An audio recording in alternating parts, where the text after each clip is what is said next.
Well, good morning, everybody. Why don't we get started? My name is Carrie Jennings-Perriott. I am the Shelter Health Manager with Alameda County Healthcare for the Homeless. We are very lucky today to have Lars Erik Holm presenting for us. Just to give you a little information about Lars, he is with the Disaster Preparedness Coordinator. He is the Disaster Preparedness Coordinator for Eden INR and 211 Alameda County. Before joining Eden INR in 2016, Lars Erik was a senior community educator and IT specialist for CARD, which stands for Collaborating Agencies Responding to Disaster. It's a nonprofit based in Oakland. So Lars Erik has been involved in disaster preparedness since 2008. So we have somebody with a lot of knowledge and skills providing this training today. And then a fun little fact about Lars Erik I found out is he's a 3rd degree black belt in Aikido, which I just think is very interesting. So Lars, take it away. Thank you so much. Thank you for the introduction. Yeah, in fact, it's when I was actually the kids class instructor. So I was doing children ages 7 to 14, in the Japanese martial art of Aikido. And it's kind of interesting because like judo and jujitsu, Aikido has a lot of falling skills. So this is my way of tying martial arts training and disaster preparedness. A lot of the kids, not a single one of my kids ever got attacked by ninjas on their way to school. It never happened.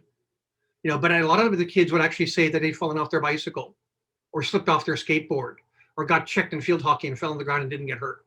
And if that's not self-defense, I don't know what is. So that's great. Thank you. Never thought about it that way. Nice. Yeah. It's kind of interesting because it's kind of funny. I actually, that's a sort of a special presentation I'd do someday, like looking at how different aspects of things like martial arts and preparedness can all tie together. So cool. Yeah. So I'm going to go ahead and do a quick share screen now, and then you guys can verify for me. Okay, so what you guys should see on screen right now says Emergency Preparedness for All with my name on it, right? Cool, awesome. And I have an interesting first name. My first name is actually Lars Erik. It's kind of like Joe Bob, but Swedish. And what I'm going to be presenting for you folks today is going to actually be doing some curriculum called Listos, which is developed by the state of California. And now I'm just going to give you guys a bit of a heads up. This is going to be pretty interactive. I'm going to be actually asking for people to give a lot of feedback on things. So I'm going to be asking you to, if you feel comfortable doing this, please feel free to take yourself off of mute to call things out. Definitely try to put things in chat. I'll be looking at the chat as much as I can. Raise your hand, and actually have your video on if you're not uncomfortable doing so. I really like being able to see people. And some of the trainings I do, I get that kind of nice feedback on such. So if you don't mind taking yourself off of video, please feel free to do that. And don't be shy about mute. Here's my first question to you. What does Listos mean? Go ahead.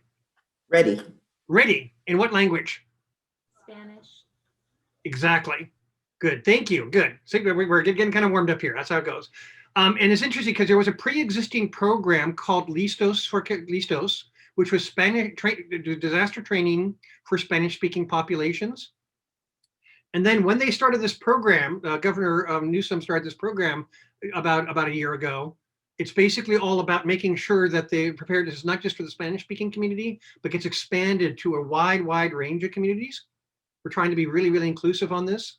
But Listos, it's just a nice thing. It's nice to know words in other languages.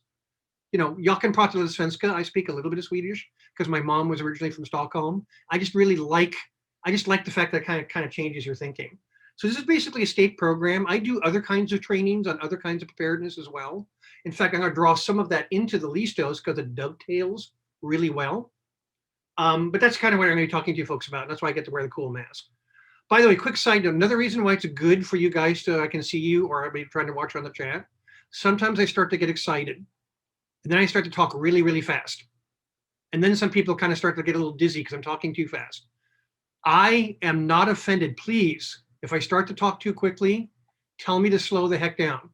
Look puzzled on screen, make some hand gestures, something like that. I totally want that, okay? Awesome. All right, back to the Listos. Somebody once referred to California as like the Disneyland of disasters. We seem to have it all, don't we? Right? We have, earthquakes and fires and floods and power outages. In fact, when I left my house this morning, even though the planned safety power shut off, that's supposed to possibly happen this week. That's not supposed to happen until Wednesday. There's already a power outage in the Oakland Hills. The traffic lights are out. So you just always have to be ready for anything, right? And then air quality. You probably don't see air quality on here, but air quality. I mean, that was a really, really bad series of air quality. So we just have all kinds of emergencies and disasters. And the thing I kind of want to focus on here also is the fact that I like to focus on the idea of disaster preparedness being a skill set and making sure it includes the entire community and make sure it's an all hazards approach. So I don't necessarily spend a lot of time talking about specific kinds of disasters, unless you want me to. If you guys have anything you want me to address at some point, don't be shy about saying, hey, Lars Eric, what about, when I see a power line on the road? But I'd like to actually kind of do a mindset of like, what can I do to be as smart as possible about anything that might happen to me? So there's steps that you can do. And the other thing I want to encourage you to do is actually share with others.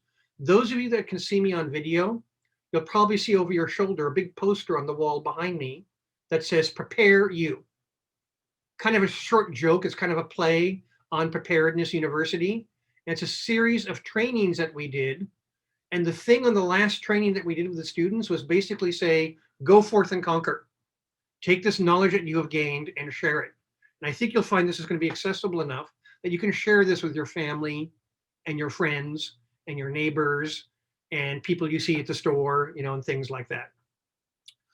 All right, so in the chat or on the screen, or you can take yourself off mute and call it out. Who feels confident right now? Who's like, who's basically, I got this. I see that AJ raised their hand. Awesome. A couple of people on screen are looking a little bit like, yeah, I'm not so sure, which is probably why we had you come here today. Awesome, I get that. Cool. Who has already taken some steps? And if so, what kind of steps have you taken already? Good, I see somebody typing. I know that we have like water in the back, like a big, huge tub of water. We have food, we have extra cash, we have batteries, we have dog food, we have, stuff for the basic stuff for if there was like an earthquake. Excellent, excellent. And then real fast in the chat, one person points out that cold is an issue for unsheltered neighbors. You are exactly correct. CERT training, and for those of you that don't know, CERT stands for Community Emergency Response Team. I'll try and post that in the chat a little bit later, but I have to fight for those a bit. That's an awesome thing to have done. Putting to-dos around office spaces, fantastic idea. And I saw somebody had their hand raised for a moment ago on screen. Did I miss that? Okay, good. So and we're going to actually be covering like some concrete steps. By the way, you'll notice actually in the lower right-hand corner of the screen, the people with the green vests, that's CERT. So it's probably a little hard to read because in the picture, but it says right there, Community Emergency Response Team. So if you see people wearing green vests after an emergency, those people are your friends. Well, they're other people are your friends too, but you get the idea. Good, let's admit you. So why do you need to be prepared? I don't think I need to talk about this, right? We all know why right now. Okay, so I'm going to play a short video. I like this one a lot. It's actually a little piece of material that they put out to promote Listos. So just be aware about the volume on this one. I'm not saying it's loud, but I just want people to be able to control your volume. The world is changing in ways we never expected. Communities that are the most affected happen to be the most neglected, but I encourage you to put your differences aside and ask yourself, how do we protect it? How do we protect the California for all, which includes neighborhoods that are composed of languages from all around the globe, intergenerational homes with cultures too rich to let go, and different abled friends who happen to be the strongest people that we know? To protect, we must prepare. Neighbor to neighbor resources that are meant to be shared. Asking ourselves, how do we show up and take care of historically vulnerable communities who have slipped through the cracks when the earth starts to shake? Parents who carry children on their back when floods turn living rooms into lakes, and fires that ride the wind, leaving our loved ones displaced. No more never forgotten and always remembered.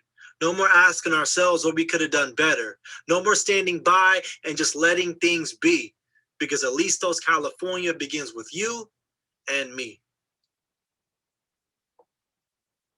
I just really like that. I think I might like the Manuel Lin Miranda-ness aspects of it. You know, it's got that kind of nice rhythm to it. Plus, I like the fact that it's highly visual. You could show that to audiences that are deaf, hard of hearing, and pretty much everything they say is a word on the screen. You know, for the people who are vision impaired or blind, they'd be able to hear that nice rhythm to it. I just think it's a very nice, inclusive video with a good message and such. So we're going to go over some critical steps. And the whole idea here is there's actually, in Listos, there's like 4 primary steps that folks can take. I mean, this is not new knowledge, but they decided to organize it in a way, and they've organized it into 4 steps. I'm going to be sharing this presentation so it can get shared with all of you. So don't worry about taking notes on these URLs. The bayalert.org just came up about a week ago. So if you're going to basically set yourself up for alerts, that's the place to go. Can some folks give me maybe in the chat like a real quick indication, how many of you live in one county but work in another?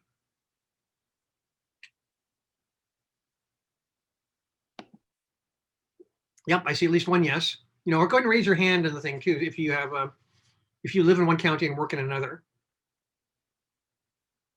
Yep, Thomas Clay, awesome. Aaron said that, good. So here's the thing, you know, here in Alameda County, there's this thing called AC Alert, which is very, very handy, and I highly recommend you sign up for that. But if you're in another county, it's going to be something else, like SCC Alert or Red Page or things like that. Bay Area Alert covers the 12 counties of the immediate and greater Bay Area, you know, as far north as Sonoma and Napa, and as far down as Santa Cruz. So definitely feel free to check that out. And check out these URLs when you get these slides a bit later on. The 4 steps they like to present on the way they organized Listos is step 1, 5 find trusted allies and share your plan with them. Step 2, create lists, especially ones that might have to do with your health needs. Step 3, make a kit. I think we heard that one a lot anyway, especially recently, right? And step 4, plan how and when to evacuate. That, by the way, is where the alerts kind of tie in. Now, the thing that we realized as we did this is you don't have to do the steps in order. You may notice now I'm actually going to be discussing today steps 3 and 4 first. And I've got a couple of reasons for that. One reason is steps 3 and 4, I've been hearing a lot on the media lately. Those are the steps that people have been asked to do most recently in response to things like fires and such. Plus, there's a certain flow to this that I think works well for my past curriculum. So it's 4 steps, but you can do them in any order you like. And it's like that old joke about how do you eat an elephant? Answers 1 bite at a time. So you do just take on just one of the steps at what first, and just take on a little bit of it. So this is actually an example of where I take some of my past experience and tie it into Listos. This is a term from the curriculum I had when I was with CARD, Collaborating Agencies Responding to Disasters. We had this little thing that we called SCIP kits. SCIP stands for Safety Kept in Place. And for those of you that can see me on screen, I'm holding up a little bag. The bag says Safety Kept in Place. And in that bag, if I turn it around, you'll see stuff. There's some stuff inside that bag. And this is one point I kind of like to hammer on a little bit, because often when people hear make a kit, they think they have to go to a store and buy one of those slightly expensive kits. One of those like orange bags that you can get from like Ready America. And they're perfectly great, but that's like $80 on up. And a lot of the people that we serve, when I worked for Collaborating Agencies Responding to Disasters, we were working with people who had no budget for this kind of thing. So we had to find like low budget to no budget solutions. And one of those solutions was in fact this, making the Safety Kept in Place kit. So here's what I want to do is I want to play a game with you all. So focusing a little bit, I'm actually going to spend a few moments to actually do virtually this Safety Kept in Place training. And here's how it's going to start. So go ahead and feel free to shout this out by taking yourself on mute or raising your hand or yelling it out in chat. Who is this guy? So take a moment. Air freshener, $1.29 on debit MasterCard. Tube sock, $4. Paperclip, ballpoint pen, rubber band, tweezers, nasal spray, and a turkey baster, $14. The little things that get you through the day. priceless. There are some things money can't buy. For everyday stuff, there's debit MasterCard. Awesome. And I'm looking here, seeing like 1, 2, 3, 4, 5 people in chat said Macgyver. That's exactly who that is. And it's a little game that we like to play as part of this training. We like to call it the Macgyver game. But for those of you that haven't heard about him, Macgyver was a TV show character. He was a spy that would think his way out of situations. So here's the game I want to play for you right now. And this is especially a case where I definitely want to encourage you to take yourself off mute briefly or put your video on briefly. The visual reactions I'm getting right now have been really helpful to me, so I appreciate that. Or just be ready by chat. What am I holding up here? What have I got? Oh, in fact, you know what? I'm going to actually do something here. I'm going to stop the share and go to Zoom for a second. I'm going to actually spotlight this, if you don't mind making myself a little bit bigger. What do I have here? A Ziploc bag. Damaged Ziploc Excellent. bag. Exactly, a zip top bag. Perfect. I see that in the screen in the chat as well. Awesome. Now here's what I want you to do. I want you to think the way Macgyver might think. How could you use this zip top bag in order to be prepared for any kind of an emergency? How would you use it to be ready by preparing ahead of time? How would you use it to actually respond right now? Let's assume that we have a whole bunch of zip top bags available to you right around the corner in your kitchen, and you could use the bags any way you wish. Or maybe something happened like a week ago, and we're kind of schlepping along, and we want to still use these bags that we got because we have plenty of them. Here's the important thing. I don't want you to censor yourself.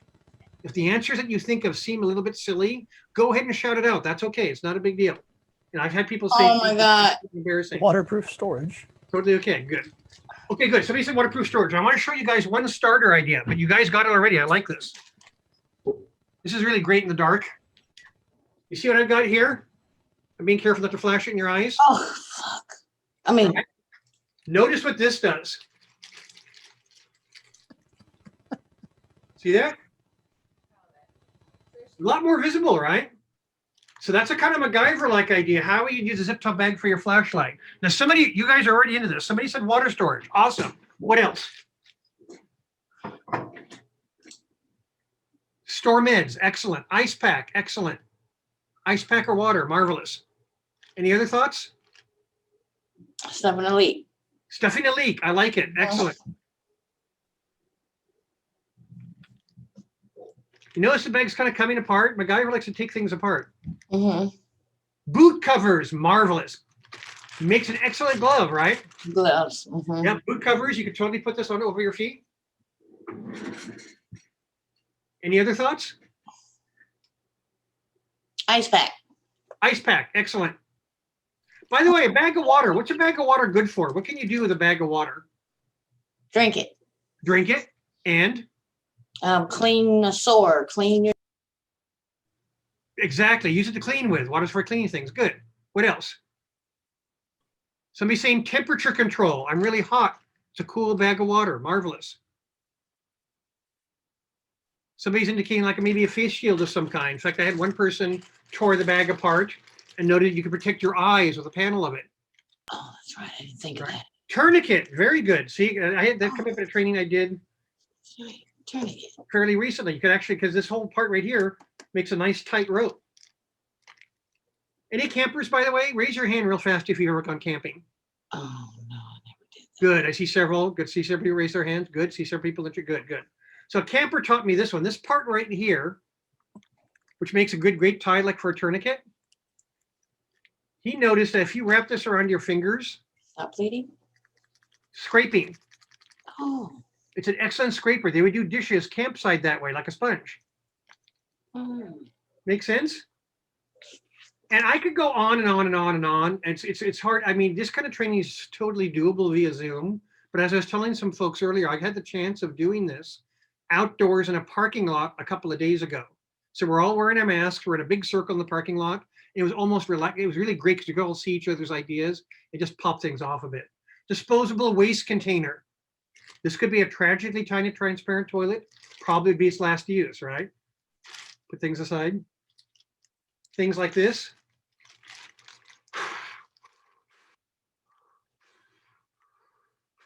Like if you're hyperventilating or you're in a smoke-filled room, you need to have some water air with you.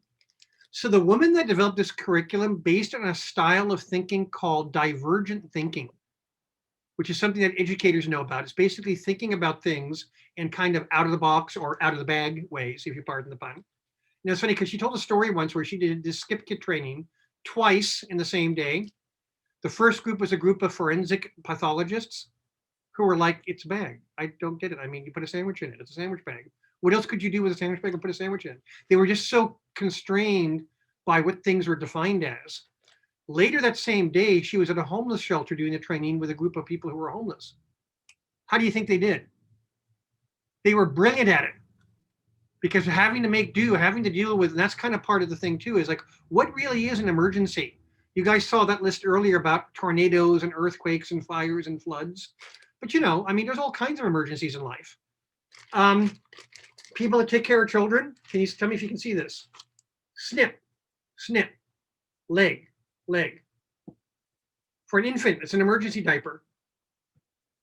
That's actually a true life story. I actually had a co-staff member actually had to do that when she didn't have any diapers available, right? So, and I can actually, and the thing is, I actually did this training. It was like about 45, 50 minutes talking about how you could use the bag, talking about how you could use one of these. So let's play the same game for a moment or two with this. Now, I'm holding up a handkerchief, and I'm the kind of person that actually always carries one in his back pocket, just because I like having a scarf like that. But this could be a scarf, or a t-shirt, or a hoodie, or a sheet, or a curtain. So imagine you got any size cloth that you want, something cloth or cloth-like. How could you MacGyver those?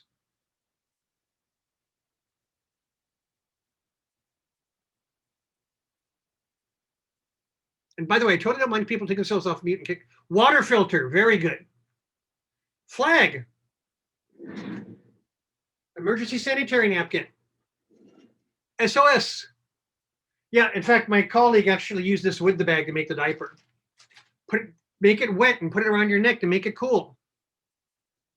Ah, I see there's a fellow Douglas Adams fan.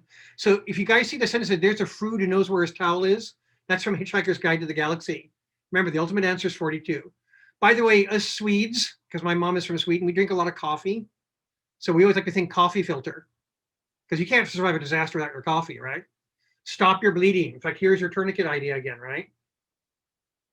And then also taking things together. We sometimes like to recommend that people might have something like a, what do I have here? Sharpie marker, yeah? Can you picture how it, go ahead. Or a really short lever. Or really, now see, you're already thinking like MacGyver. This Sharpie marker is an excellent, really short lever. Perfect.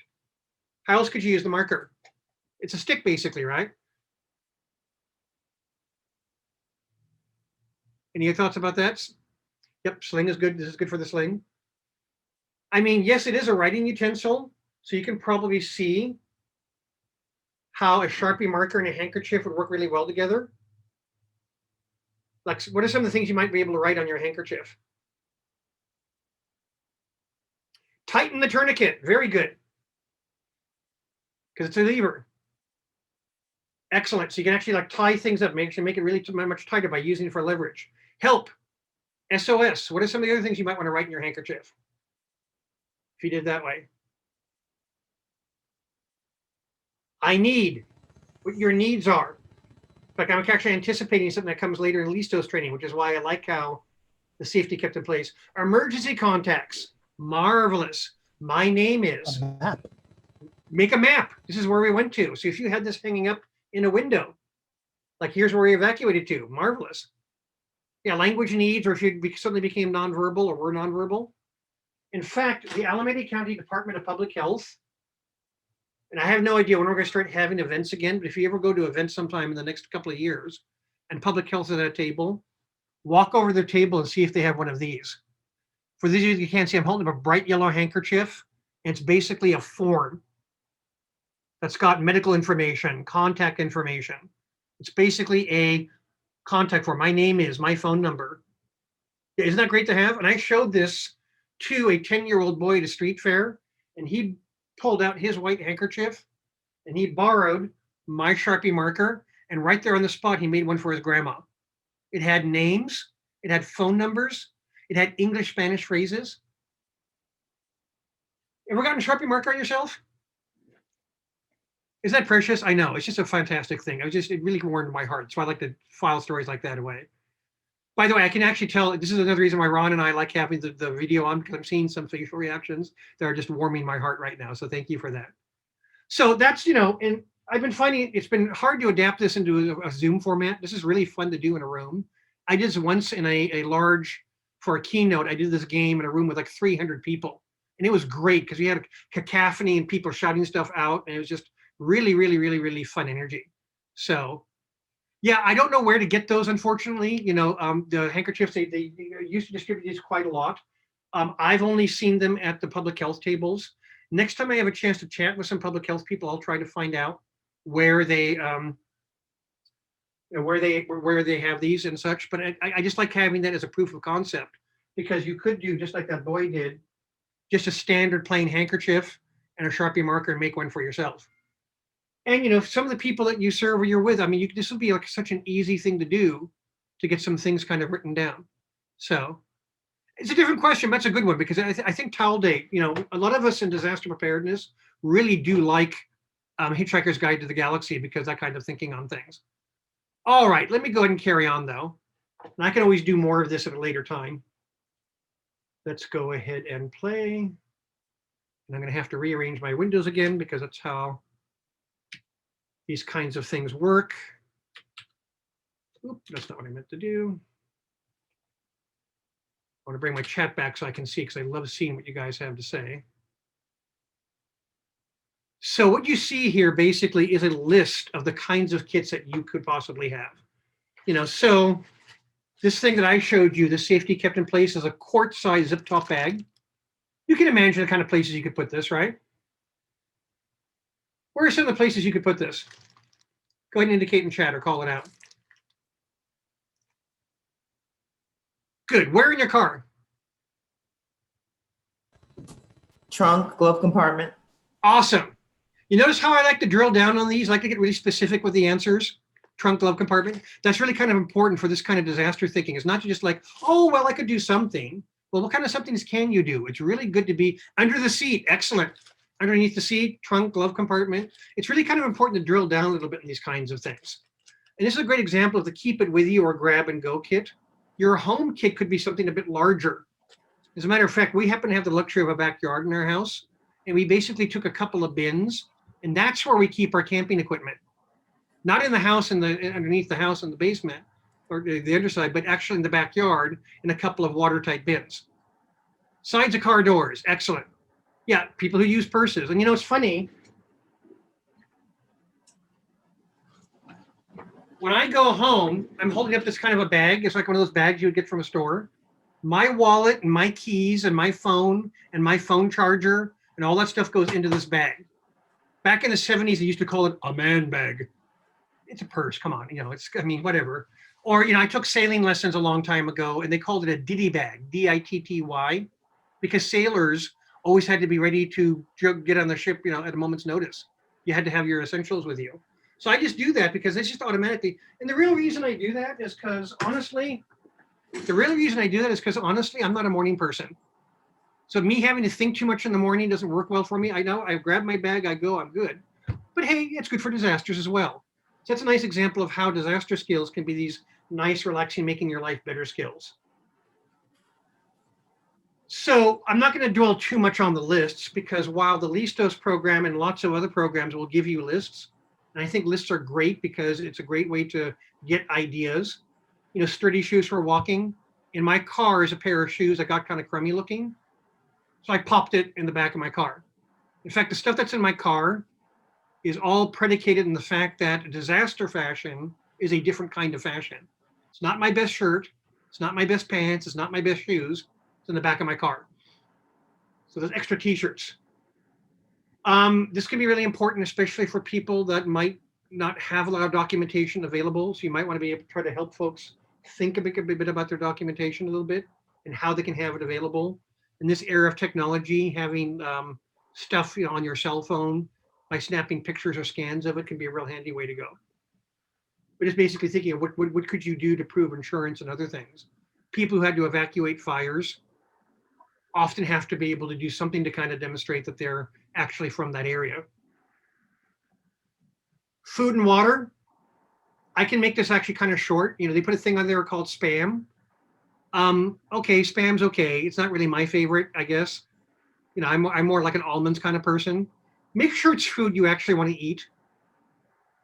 That's another aspect of this as well. I like to focus on with disaster kits is in your disaster kit, try and have stuff that helps your mental state.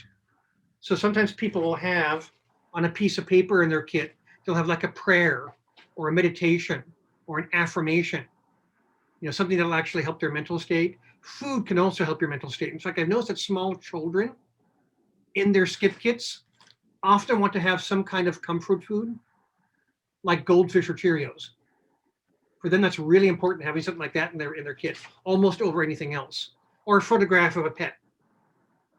Hygiene and sanitation items, so that extra toothbrush, when you're about to buy a new toothbrush, instead of throwing the old one away, pop that in the back of your car, perhaps, if you have a car. I actually have an extra pair of glasses. It's an older prescription, not perfect, but better than anything else. Back when they made this, who knew toilet paper was going to be so important? But yeah, And there's all kinds of checklists on the website, especially what's nice about the ADA Pacific, the American Disabilities Association, is they're very good in focusing on kits that might fit very specific needs. So for example, if you're a wheelchair user, there are considerations you maybe need to think about, especially in these days of power outages and such. So the exercise basically it is, and we're going to be sending you guys a PDF. Let's get a place where you can write this down. But real quickly, if you could actually just kind of real quickly share, what would you see as having inside your kit? Go ahead and call it out or write it in the chat. What are some of the things you want to see in your kit right off the bat?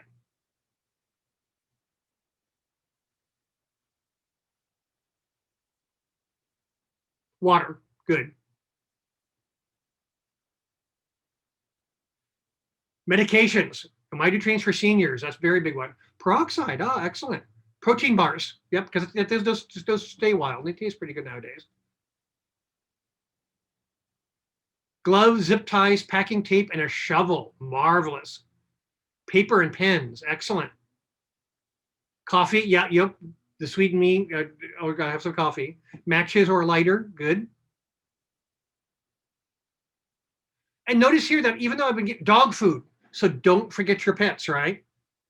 By the way, I actually have, oddly enough, even though I don't normally carry the pets in the car, I have a leash in my car, a leash and a collar. Emergency blankets. I didn't get into that for the training today, but sometimes when I'm doing these trainings, I like to actually show people the Mylar emergency blanket, which I'm holding up, and we'll actually MacGyver that. So I'm going to assuming most of you guys can see me on screen reasonably well.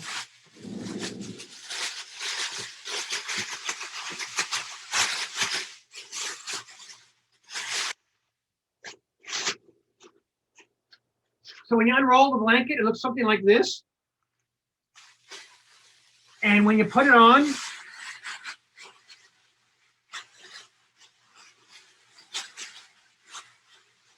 you wrap it around yourself, and it keeps you warm by reflecting your body heat back on you. It's Mylar, M-Y-L-A-R, which is basically next time you guys ever see, hold on a second, the other thing about this is that they're loud. The next time you see Apollo 13, that shiny stuff in the space capsule, that's exactly what it is. By the way, I'm glad you mentioned can opener.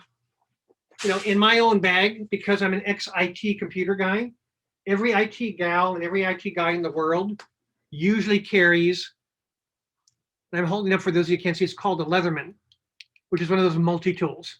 So it's pliers, wire strippers, bottle openers, screwdrivers, all in a little handy dandy tool. And that's something to keep in mind too, is disaster preparedness items for your kits can be an excellent present. It can be a great Christmas present or a birthday present. I'm not going to do it right now, but just kind of keep in mind, or maybe think for it in the back of your head, what can you do with a Mylar blanket the way MacGyver would? That's actually a really fun game to play. Good, nice list of medications there. Neosporin, flameless candles, pepper spray, manually charged radio and light. I actually have, and this is actually a present that was given to me by my wife for Christmas a number of years ago. It's called a Waka Waka. I gotta be really careful because this thing is really bright. So it's a flashlight. This is the solar panel. So it's a solar powered flashlight with a device charger on the side. And Waka is Swahili for burn or shine. And it's basically every one of these you buy, they give another one to a community in need. This part right here is meant to fit on a bottle, like on top of a bottle. You can hang it from a string. And I'm going to see if I can find the box. So I'm going to hold the box up really closely, and I'll put this in the, it's called Waka Waka. And you can order this online at wakawaka.com. So I like it because not only is it a good preparedness item, but it also is actually helping other people in need. That being said, then you can also always have like one of these guys. I like to call it a Luminade. And this is also a solar powered flashlight and charger. So you can actually expand it. And then when you turn it on, it's a nice bright light. So I used one of these recently during the last public safety power shutoffs. You put a small one of these up in the corner and your whole room is lit up and it'll last for a long, long time. If you just leave this in a windowsill, you end up having a really nice light. Plus that one is also a device charger. So there's all kinds of cool gadgets and things like that for manually charged radios and lights. So great. All right, let's go ahead and move on. How and when to evacuate. That's been a really important step as people come up with things. Good, thank you, Erin, for posting that, awesome. She posted the link to the wakawaka.com on the in the chat, so you guys can go ahead and grab that. So this is also kind of where the alerts kind of tied in. So keep in mind that you don't have to necessarily leave for everything. And that's one factor to keep in mind is, do you want the roads to be crowded or not? But you kind of want to have some sense of when to evacuate. And that's why they like to recommend people sign up for these alerts. That's a thing for the alerts I've done later on. Be familiar with possible routes. Here is my easy tip. That last box light, and I'll bring that up. Bring it really close. It's called Luminade. And I'm usually better at being able to type things in the chat myself, but right now the windows are a little argumentative. Thank you. Thank you for asking that. And that apparently was first presented on a show called Shark Tank, if you guys know that show. But it's a pretty cool item. So I actually, on purpose, will drive a different route to and from work than my usual route. Part of it's because I read that once in a spy novel. If you're being followed by the enemy spies, you got to change your route so they can't follow you. Yes, I'm kind of a silly guy, what can I say? But I think a little silliness actually helps out with this kind of thing. But it's also just nice to know different routes. Sometimes I'll actually ask Siri how to go somewhere I'm going, and then just follow those instructions, especially if they're different than the route I usually take, just so I learn different routes. So be an explorer, in other words. That's kind of fun anyway. It's really important to plan things, though, if you live in a neighborhood or an area where your options are limited. So my wife used to live in Boulder Creek, just off of Highway 9. Highway 9 is pretty much it. Highway 9 is pretty much the only way out of where she lived. So you got to have plans about how you're going to do that. Again, don't forget your animals. Do you have your pet carrier and pet supplies with you? And part of your strategy then, if you only have limited routes, you're probably going to want to plan to leave sooner rather than later. So up in Boulder Creek, she was probably going to leave more quickly than otherwise. There's all kinds of apps available, FEMA, Red Cross, etc. It's a really good idea to actually sign up for as many of those as possible. It's also worth considering. I know one person, she had signed up for pretty much every alert system in the area where her mom lived. That way she could call her mom and say, Mom, I hear this alert for you. What are you doing here? And a lot of alert systems allow you to do that, although some of the more localized ones unfortunately don't. And that's an important thing to keep in mind as well, is making sure people are tied into the ones that are local only. So all kinds of national apps, the National Oceanic and Atmospheric Administration. Weather Channel is awesome for this kind of thing. For those of you who are here in AC, Alameda County, please, I'm going to try and type this one in, acalert.org. Please go after this and sign up. And what's nice about AC alert is it can be localized. So it's not going to necessarily always notify the entirety of Alameda County. If there's something happening that's specifically in Fremont, they can focus the alert only on people who are currently in Fremont because of your cell phone location, or only on people who are like living in Fremont. So that's actually kind of a nice thing to know about. Then I also want to encourage you, I just learned about this one, is Bay Alert. Okay, it actually put a space in, I didn't want it to. Hold on. Because, spell check wants to make sure your one-stop shop for alert systems, not alter systems, alert systems in the Bay Area. So definitely check that one out. Just check it out just for fun. It's kind of fun actually seeing what the alert system in Santa Cruz County looks like, for example. It's different than AC Alert, There's also a certain phone number you folks can call. 211.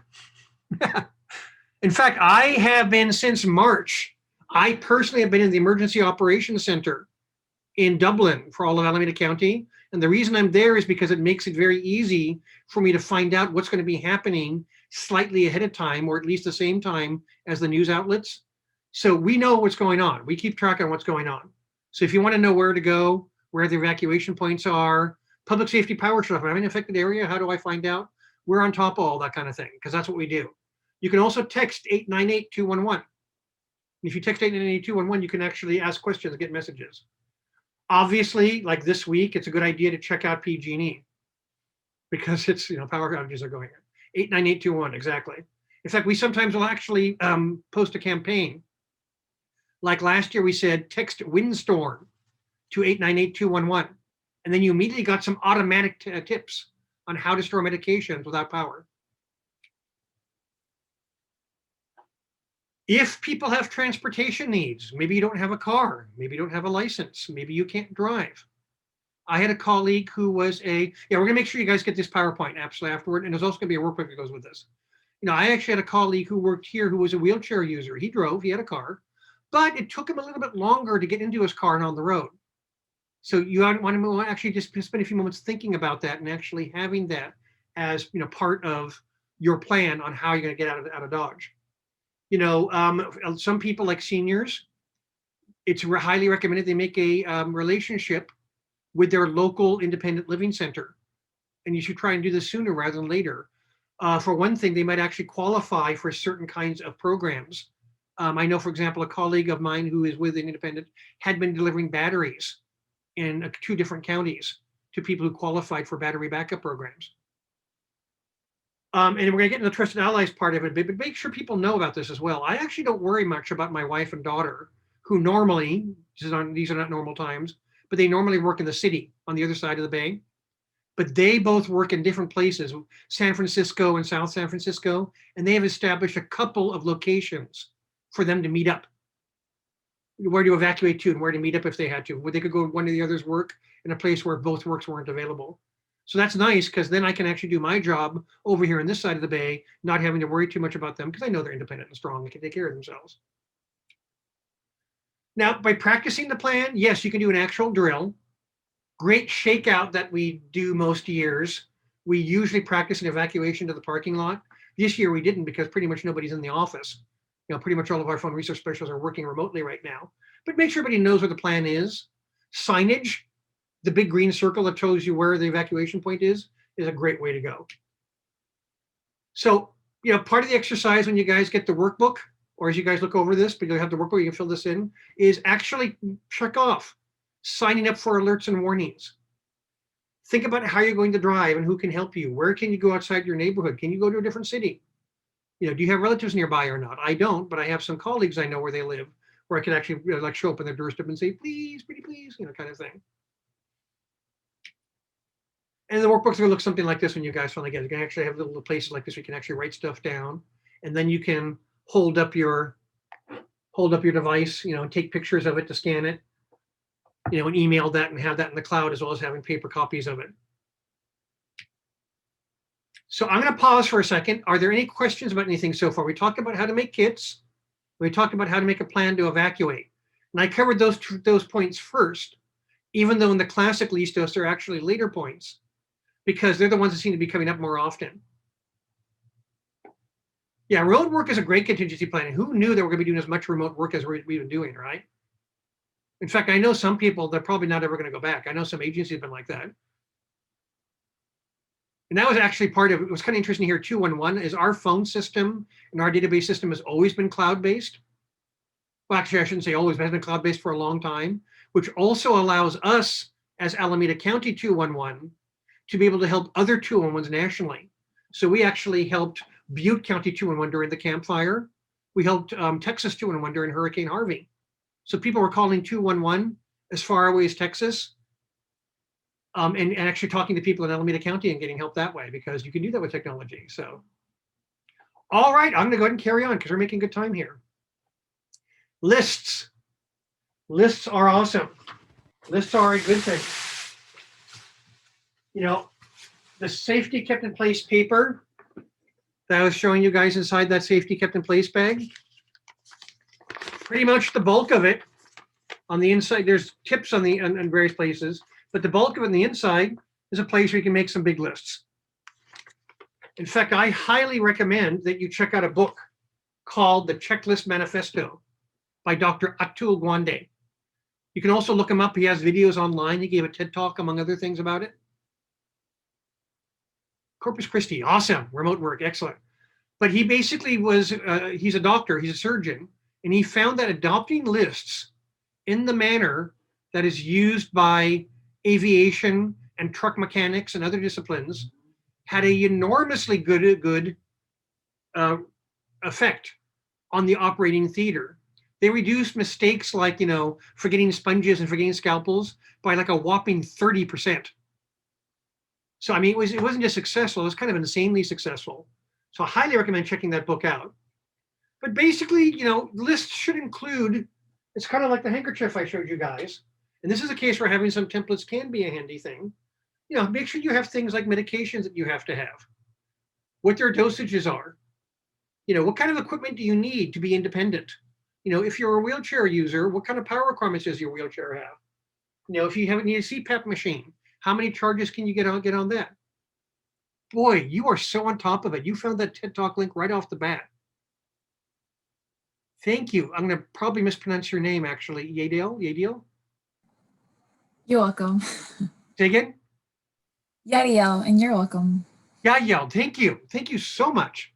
You are so on top of it. That's fantastic. So the equipment you need and the requirements for the kind of equipment, you know, the things that you need to have, the kinds of medications that you have to have and the frequency. Because if nothing else, you can always just hold that list up and hand it over or show it to someone. I kind of like that when I pick up food. I usually have a list on my phone that I can just show them. They're like, oh yeah, we got that. Oh heck, we forgot the pot stickers. Handy tactic, right? And this is a nice list of all kinds of things that you could have: recharging devices, mobility devices. If you have hearing or visual issues, some of my coworkers have respiratory issues, so they tended to have the N95 masks a long time ago. Things that you need for your service animals. A member of the dojo I practice at that you mentioned, she is actually visually impaired. She's actually blind. So it kind of blows people away when you see somebody doing a martial art like Aikido. Then she gets off the mat and walks over to her service dog, who's this gorgeous German Shepherd named Corbin. And you know, it's not really nice because when Corbin's on duty, you can't pet him. But when he's off duty, he's such a lovey-dovey. That's really nice. I always ask her, is it okay now? And she said, you can pet him now. Oh, pet me. But she's got supplies back for him because Corbin is a real essential element for that. Quick side note, by the way, that's also another good example of emotional preparedness and mental health, right? Service animals, just even having a picture of that. Prescription is going to be it's going to be hard. My best advice here is make friends with your pharmacist. Get to know your pharmacist and a little bit. And a lot of pharmacists, I actually worked briefly in a pharmacy, and they like being helpful. They like helping people out with things. So if you tell your pharmacist what your goal is, what is it that you're actually trying to do, they actually be more than happy to help you out with this. How long can you store this medication for? Does it have to be stored in certain ways? And they, you know, how much can they give you to keep in reserve? You let them know you're doing that. And depending on what the medication is, it might be easier, it might be harder, but it's definitely, you know, definitely, that's the person you really want to be speaking to about this.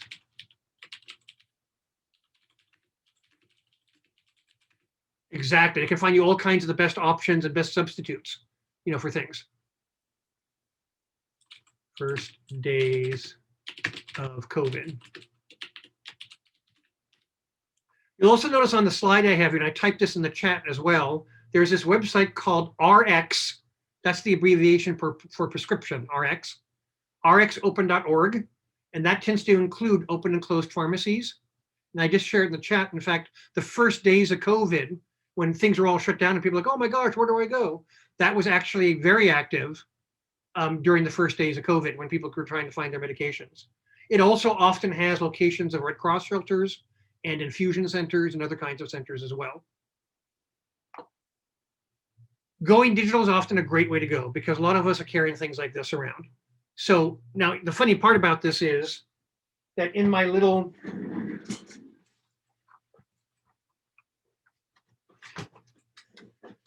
I'm a little bit of a freak for bags. So whenever I go into like a stationery store, I'll get like a pencil case. And this pencil case has my phone cord chargers and adapters. So it's a little pencil case I keep in that little bag I actually just showed you guys. It's this kind of thing is always like with me. That being said, I also have a slip of paper in my wallet that's got phone numbers and stuff on it. Because I'm a computer guy and I know that sometimes computers ain't there. Flip side of that as well, though, is if you have stuff stored, I mean, nowadays, when you take a photograph, chances are it's automatically gone to the cloud, whether you planned it or not, if you have that kind of a service. So many cases, getting things into the cloud is actually really easy. In fact, as an ex-IT guy, I find the opposite problem is the one you have to work on harder now. How do you make sure you have access to it when you don't have internet? That's the kind of things I exercise on. That's actually a good drill you can do is how can I access stuff when the internet's down? Try turning off your Wi-Fi and using your phone or your iPad. Try putting your phone in airplane mode and then seeing how well things work. You'll find a lot of stuff is still on there. But sometimes stuff isn't, so. So what kind of devices do you need? Special dietary needs, that's really, really critically important. Make sure you have that written down. You know, and that, by the way, special dietary includes not only health, but also whether you're doing things like kosher or halal, you know, or vegetarian or vegan, or making sure you stay away from stuff. Having cash on hand. I'm really glad you brought that up. Be careful. It's funny you say that, though. The woman that I used to work for and with at CARD, Collaborating Agencies Responding to Disasters, always carried around her neck a very tightly folded $100 bill and a small piece of jewelry. Now, yes, that does seem to violate the advice that you usually hear of having small change. On the other hand, she always had that. And that gave her collateral. It basically gave her something that she had that, like, okay, I don't have change for this right now. Because some people would argue about that. Be like, well, you can't break a $100 bill in a disaster, but they know I've got it. That gives me collateral. Well, that's true. Plus, she actually used that in cases where change could be made. Yeah, see, on BART, many times having change like that can be a super critical thing. But that small bill was there, and she never made a secret about it, actually. She always talked about that bill. She had people years later walk up to her and not say a word to her and just point to her neck. I know you got that. In fact, her argument was, save her. She's got money. Yeah, you got to be careful. But I mean, that was her very optimistic, positive attitude. And she was from New York. So she grew up in New York City. So she wasn't like, you know, she wasn't like a butterfly optimist by a long shot. But, you know, having cash on hand and with you and just having that kind of stuff embedded around you. And I know my daughter actually I gave her like a small pill fob that I had put $40 in. And when she had lost her wallet, she was still able to buy groceries until she got her card replaced because of that little extra cash that she had on her. So just kind of thinking like a squirrel and how you can do things. Think about your health needs. Just talk to people about this. Just make it part of a conversation with people. The Meals on Wheels folks, if they often do wellness checks, and some of them as part of a mini training that I did with CARD a long time ago, will talk about some aspects of this. Not the whole deal like I'm doing with you right now. They'll just extract like 1 or 2 bullet points and talk to their client about it. Next visit, they'll talk about 1 or 2 more. That kind of little step-by-step approach, yeah? Write it down. So again, the workbooks you folks are going to have places where you can actually write this kind of stuff down. Plus, you can use this as a template. Make sense? All right, and the step that's classically step 1 in Listos, but I went ahead and bumped it to last for this presentation, I changed the order as needed, is find your 5 trusted allies and share your plan with them. Now here's the thing, this used to be 3, like have 3 people you could contact and make sure one of them is out of state. Now the number's kind of 5 because it's good to have like more, that gives you a wider, broader range. Make sure you know how to contact them. Find out what the best way to reach them is. I, for example, am usually best reached by texting. If somebody texted me right now while I was talking to you all, I'd actually say, hey, give me just 1 second. And I might do a fast reply says, hi, I'm in the middle of something. I'll get back to you when I can. But that's just the way I am with texting. Whereas emails, not really the best way to reach me. Other people are like hardwired into their email. The minute they get an email, they're going to see that kind of thing. So find out from your contacts, what is the best way to do this? Have more than one method. And here's the really important thing is, think in a really broad fashion about this. So don't depend on just one person, but also don't just think like, well, I don't have any family in the area. What will I do? You know, we actually, during the public safety power shutoffs a year ago, got a call at 211 from a woman in her 90s who lived in San Leandro, and she had no family in the area, and she didn't really know her neighbors. And she was feeling really very isolated. And we were able to connect her to her nearest senior center. They knew about her, she knew about them. And I don't think she actually went to the senior center, but she had that connection. That really counts as a trusted contact. So, you know, you all are sitting, I can see from the people I can see, you all have different backgrounds, but you folks could actually be stand-in for each other as appropriate. Coworkers are perfectly, you know, appropriate. Your book club, your social club, people you see at the library. I got to be honest with you, this may shock you, but I'm kind of a chatty guy. So when I stand in line at the grocery store, I actually chat with people, including the grocers and the cashiers. I actually think that I could actually count on some of the cashiers at the grocery store for backup if needed, and vice versa. Also, a lot of people in our neighborhood know us as being the safe house in our neighborhood because we are the Halloween house.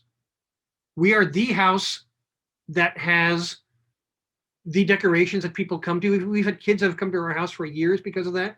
And because we're the quote unquote scary house on Halloween, we're actually the safe house in the neighborhood. People know us and wave to us. Yeah, being saved on BART by having that little cash on hand is a huge deal. Do you create your list as a family or as individuals? I think that's a really good question. I would actually recommend a little bit of both. There are people that my wife, for example, and one daughter would probably use because they're sometimes on the other side of the bay. That would be less accessible to me. Although that being said, I'd still kind of want to know who they are, because then I could reach out to my wife's coworker or my daughter's coworker and say, hi, I was trying to reach Martha. I was trying to reach Megan. Have you heard from them? So making sure that your allies are known not just to you, but to your other allies. You know, one of my colleagues who also does these Listos training, he actually likes to play the theme song to Friends. Because you got those 5 people all kind of know each other. So don't think of it as like a line. Don't think of it as a phone tree. Think of it as kind of like a web of people who all kind of know each other as appropriate. That's a great question. Thank you for asking that. Keep the list updated. Know that social media might be a way you'll go with this. You know, again, like I said, you know, having an actual paper list. This is one thing where I definitely would recommend also having some kind of paper backup. I have that in my wallet. I got like a little small slip of paper, and I kind of reprint that out every once in a while because it gets kind of worn down. Digital is great, but having that paper backup can be really, really important. Or having it on your cool handkerchief can be a cool thing too. I had a profound thought. It'll come to me. So, you know, certain communities, I'm careful about using the word ICE for obvious reasons. But in emergency circles, there is this concept of in case of emergency contact. Let me see if I can type that in. Come here. Oh, good. The windows are behaving today. In case of emergency. So it's in case of emergency. So I'm using my phone as a camera right now, so I don't know if I can necessarily bring this up. Maybe I can do it here. I actually created contacts in my phone that are basically phrased as, oh, here we go. I think I can do it this way.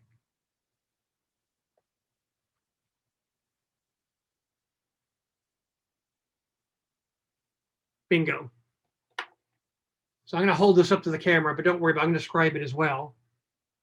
Can you even read that, or is it too reflective? That's too reflective, isn't it? Yeah, you can't read that. Yeah, no. Yeah, okay.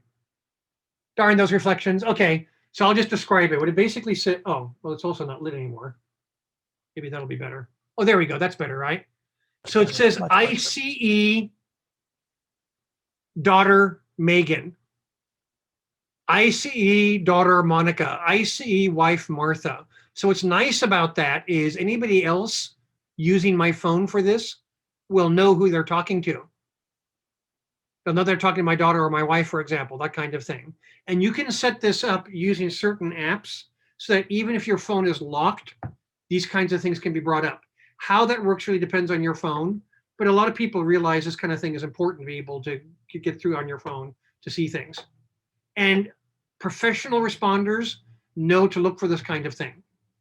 A firefighter, for example, will look on your phone to see if they can find an ICE that you set up. So, just kind of think about these things once in a while. There's actually a short video that I sometimes like to show from the Big Bang Theory about this, where Sheldon actually made Amy Farrah Fowler his emergency contact, and she starts to cry because it's the most romantic thing he's ever done, because Sheldon takes his preparedness very seriously.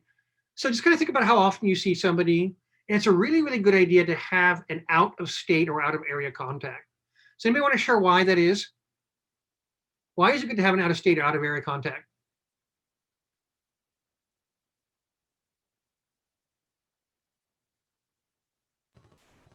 Local events that disrupt your entire community are less likely to disrupt people from another state. Correct. That's very well put.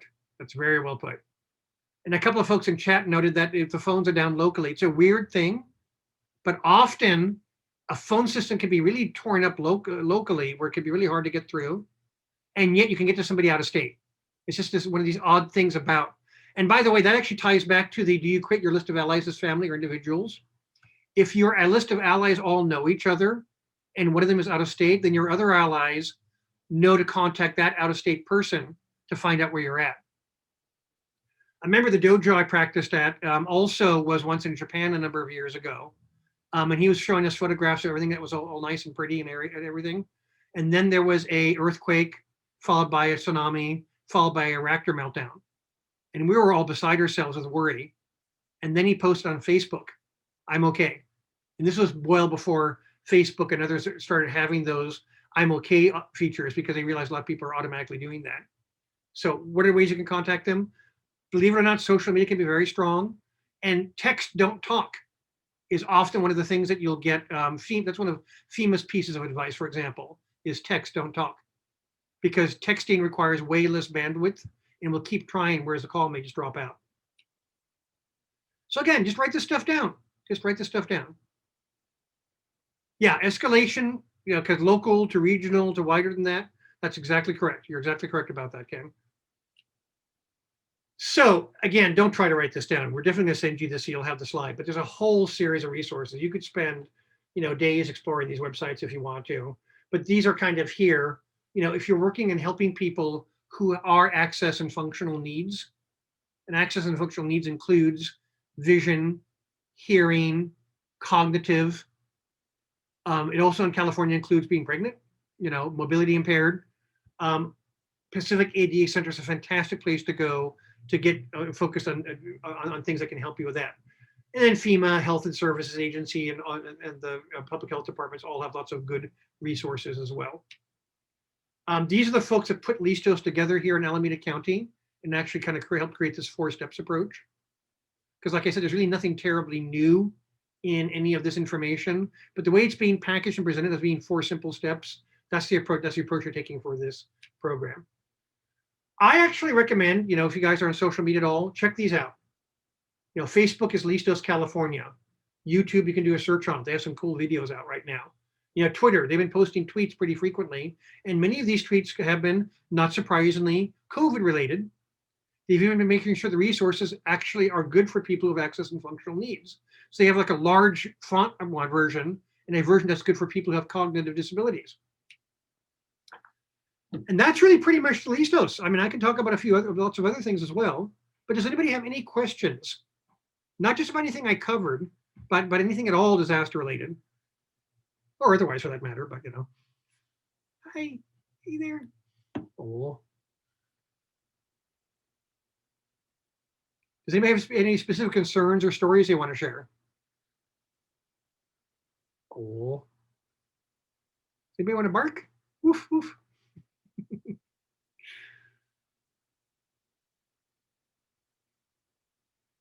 Did you guys want to take me a quick moment to talk about 211? You guys are all familiar with 211 though, right? Vaguely. Vaguely. Maybe I'll go over there for a quick minute. By I the way, think that'd be a good idea. yeah, okay, I think I'll do that then real quickly.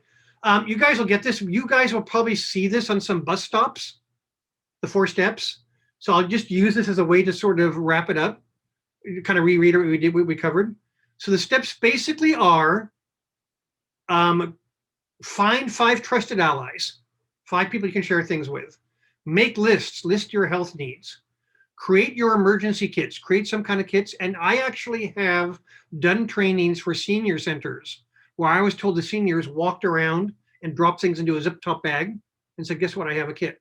I've also done trainings for homeless associations where they basically said that the clients, the people who are unhoused, realized that if they just kind of thought about the stuff that they had and packaged it a little bit and kind of made sure they kind of hung on to certain things to make into a kit, we're able to make a kit at basically no cost whatsoever. And then also basically planning how and when to evacuate. Disaster prep for unhoused population. Yes, very good. Public refrigerators, drinking water access. By the way, the very first days of COVID, that was something I pressed on back at the Emergency Operations Center, because all of a sudden, because a lot of the resources that were normally used were closed down for COVID restrictions. Where are you going to charge your cell phone? Where are you going to find your water? So I pushed really hard and like, where are the sanitation stations? City of Alameda, for example, started putting up things about where the sanitation stations were. They also created, perfect, I was about to say this, thank you, Ken, food resources. You know, food resources had to change how they were doing things, like drive-by locations. So the food committee and the care and shelter branch of the Emergency Operations Center was making sure that they had sites at places like the Alameda County Fairgrounds and a site that was in downtown Oakland. And they also have like a map that's actually accessible. In fact, I'm gonna bring that map up in just a second. So I'm gonna bring that up. I'm gonna go put this up so you guys can see my email address in case you want to grab that. But storing kits besides the car. So I actually have in my desk, in fact, I actually have taped underneath my desk. So if I had an earthquake and I had to do drop, cover, hold on, there's a small skip kit underneath my desk I could then pull out and grab with me. Car, I drive a lot, so for me, car is a natural thing. We have some bins in the backyard of our house. I have known people that lived in apartment complexes where they'll put things in a closet near the front door, which can also be their grab and go. I was at a senior center in Livermore where they had a closet, not terribly huge, but it had a good corner where some of the folks were storing some food and water in that kind of a location. Let me do this. I'm going to go ahead and stop that share. And I'm going to bring up my browser. And I'm going to see if I can find that county map.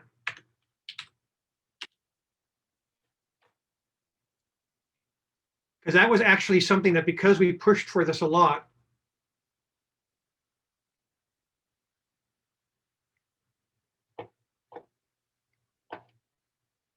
great, I'm going to move you over to this screen. And I'm going to go back to Zoom. And I'm just going to share my desktop this time. I think that'll be easier. So I'm going to share. Well, you know what? I'll just do it this way. Let's do it this way. Can you guys see that? So up at the top, it basically, and let me go back to the Zoom so I can see the chat again. See, the chat window always goes away when I do stuff like this. Yeah, be very careful with car temperature. So storing food in your car, you're better off to don't put fruit in your car. Your car will smell funny for a long time. So, so this is basically the food distribution, testing, and the services map. I strongly feel that this map is going to probably continue to exist afterwards. Yeah, you got to be definitely careful. In fact, the water in my car, I change frequently. I change the water in my car like almost every other week, just because, car goes bad quickly. So you'll see here, there's a whole series of things. The legend is food, services, shelter, not just food pickup, but transportation to food pickup, COVID testing sites. Let's go to hygiene stations. So I'm going to go to, let's go to 570 B Street here in Hayward. So the map is going to zoom in there, and you can see it's basically zooming in. It's showing me a lot of the, so Eden Church, for example, is a food pickup distribution site. So is the Reach Ashland Youth Center. Over here in San Lorenzo, the San Lorenzo Library is a pickup site. Nearby there is the San Lorenzo Community Church, which is a drive-through testing site. But then you can also go up here to this map, and there's a filter. And I could basically say that I'm looking for hygiene stations in the city of Hayward or San Lorenzo. And I can shrink that, and not a lot's coming up. There's one like way up here at the San Lorenzo Library. They apparently set up for things like that. So these are resources that we've known about since March. And a lot of our phone resource specialists are using this very same map to find resources for folks. But also we can point people to this. So you're talking to somebody who happens to have internet access, they can use this for themselves. That being said, a lot of sometimes people we're talking to don't have internet access, and then we're able to look it up for them. That's actually a really big role. And that actually reminds me that we actually wanted to talk a little bit, maybe, because we have a few moments to do this, to talk a bit about 211. So let's go ahead and play that. Oh, I can't play it yet. I got to share it first. The classic argument between Zoom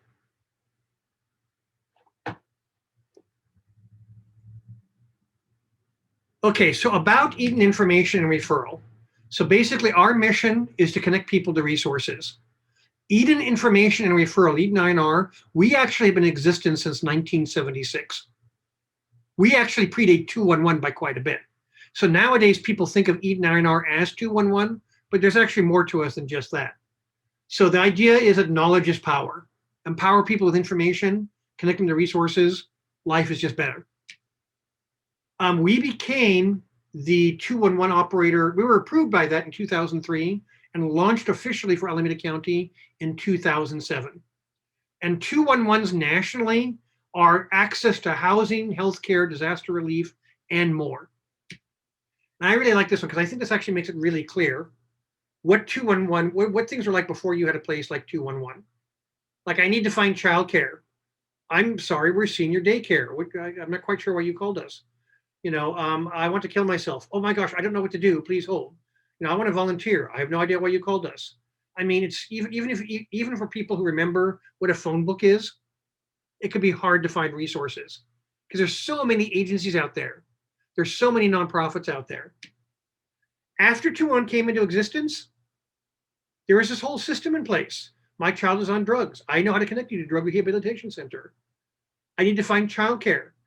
Childcare resource and referral. There are actually 3 primary agencies here in Alameda County. And if you're in Oakland and Berkeley, we're going to refer you to Bananas. But if you're like in Fremont, we're going to refer you to 4Cs. And we're the ones that know that can easily cut through the chase so you don't actually waste time talking to a childcare agency that's not really in the area that they serve. We've actually handled since 2007 well over 1 million calls.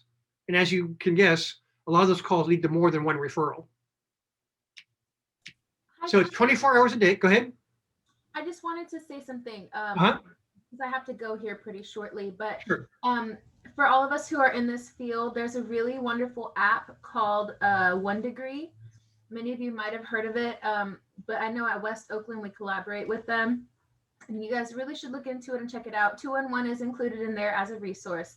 But basically, if it's an after hours thing, that somebody needs resources with, maybe a mom with kids and she needs something in the middle of the night to prep for in the morning, then definitely check it out. I'll put it in the chat. It's just I wanted to say that before I go because I have another priority. So thank you. I appreciate that. Thank you. And I'm really glad you mentioned after hours, because I mentioned earlier that Eden Information Referral isn't just 211. We also have an AIDS HIV housing project, separate department, very important. And we are actually the after hours. So when you call Adult Protective Services or Child Protective Services outside of office hours, like on a weekend, guess what you're getting? You're getting Eden INR. And we don't answer the phone 211, answer the phone Child Protective Services. So awesome. Thank you for sharing that. And please put that in the, there you go, good.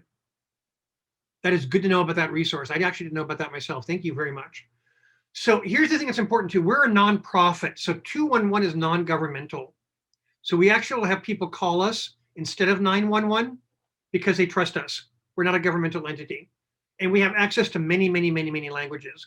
We have people on site that speak not only Spanish, but also Cantonese, Mandarin. We have somebody who speaks some Urdu and Hindi as well.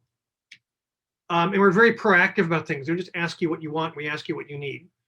People usually have very good experiences with us, not surprisingly. I like to think of it this way. This is an author I like who once said that Google can give you 100,000 answers, but to find the right one takes a librarian. And for help, we are that librarian. The reason I came up with this is because when I first started here, I learned that there's actually a taxonomy of human resources.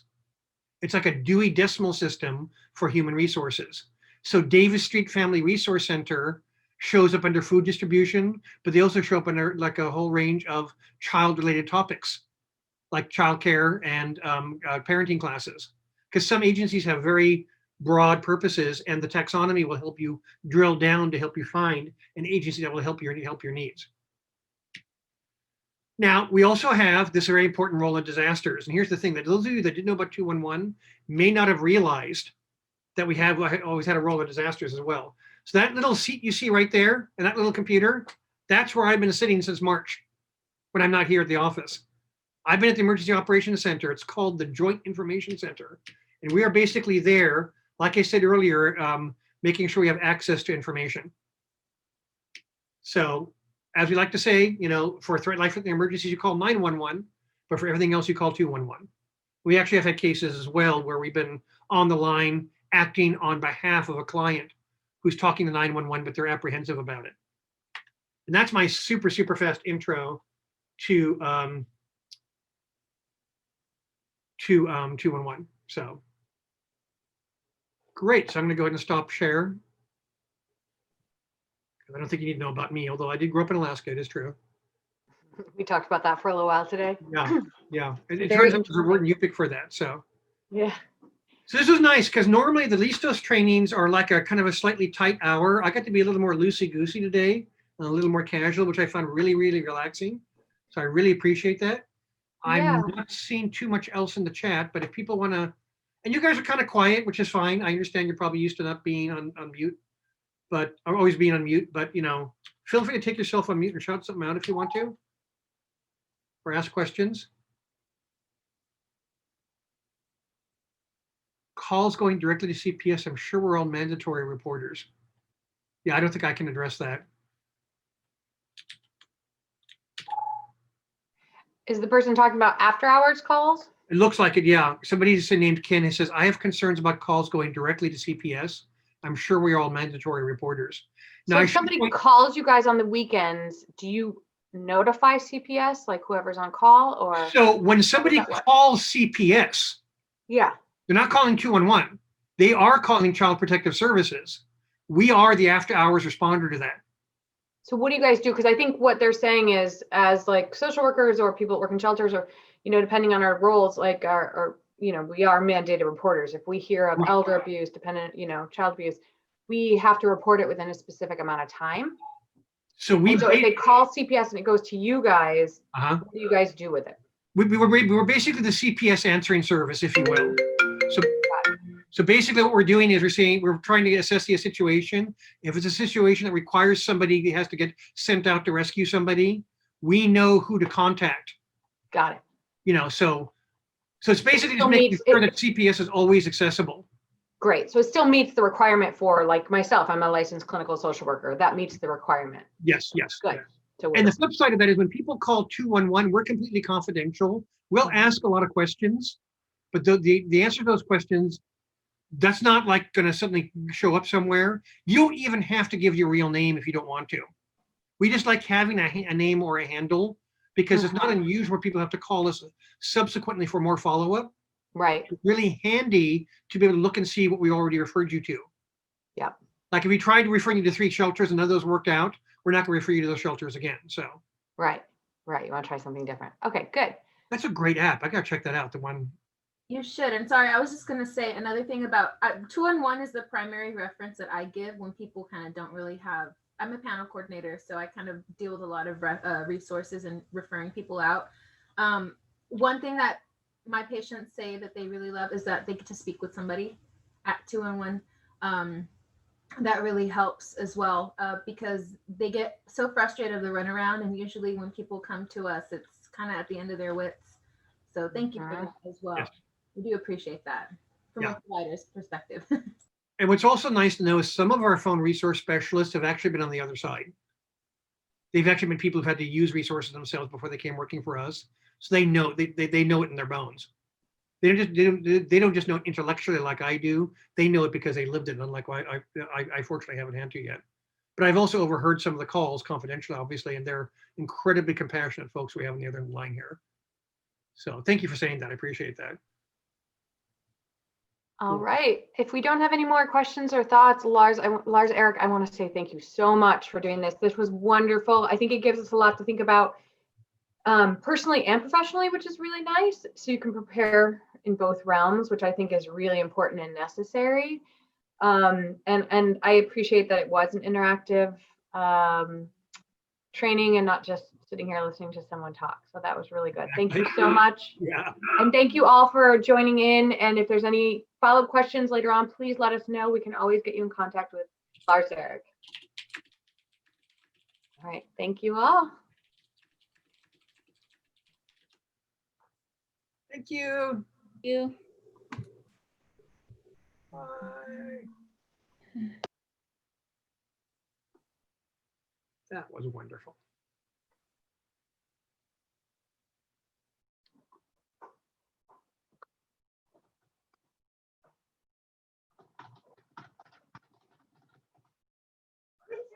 Oh, she left.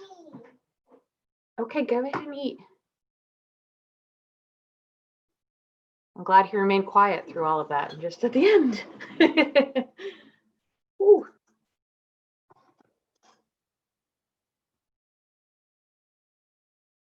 Good to see you, Yadiel. It's been a long time. Likewise. I look forward to seeing you in the trainings and your team. Yeah, for sure, for sure. I just shot you an email, so thank you so much for Okay, that. great. Cool. All right, good to see you, Talk to Carrie. you later. Bye.